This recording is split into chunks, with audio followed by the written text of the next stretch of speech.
અમદાવાદ શહેરના હૃદય સમાન સુભાષ બ્રિજના પુનર્નિર્માણ અને વાસણા બેરેજના મેન્ટેનન્સ માટે તંત્ર દ્વારા એક મોટો નિર્ણય લેવામાં આવ્યો છે. બ્રિજના કેટલાક સ્પાન બેસી જતા બ્રિજ હાલ બંધ રાખવામાં આવ્યો છે અને અંદાજિત 235 કરોડ રૂપિયાના ખર્ચે નવો બ્રિજ બનાવવા માટે મંજૂરી આપવામાં આવી છે. હાલમાં બ્રિજ નીચે સોઇલ ટેસ્ટિંગ સહિતની કામગીરી ચાલી રહી છે.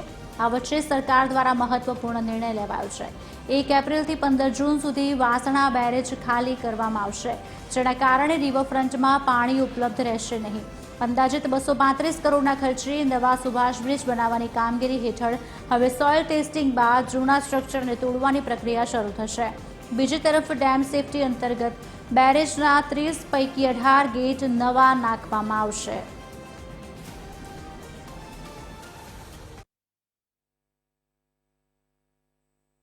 અમદાવાદના વાસણા બેરેજના ગેટને રિપેરિંગ દરમિયાન 1 એપ્રિલથી 15 જૂન સુધી આ સાબરમતી નદીમાં પાણી બંધ રાખવામાં આવનાર હોવાના કારણે 2.5 મહિનામાં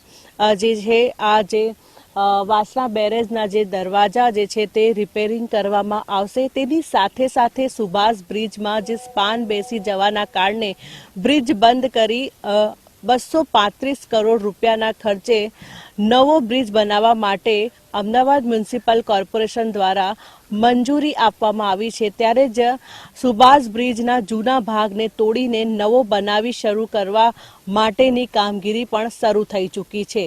આ સુભાષ બ્રિજ નીચે સોઇલ ટેસ્ટિંગ, જમીન તપાસ કરવામાં આવી રહી છે.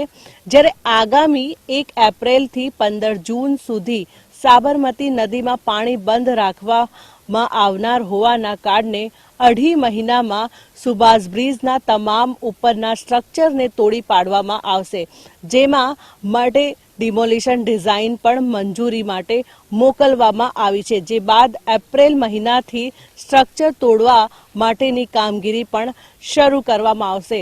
તે એક તરફ સુભાષ બ્રિજની જે કામગીરી પણ શરૂ કરવામાં આવશે, તો બીજી તરફ જ્યારે વાસણા બેરેજના ગેટ પણ જે રિપેરિંગ કરવાની કામગીરી શરૂ કરાશે.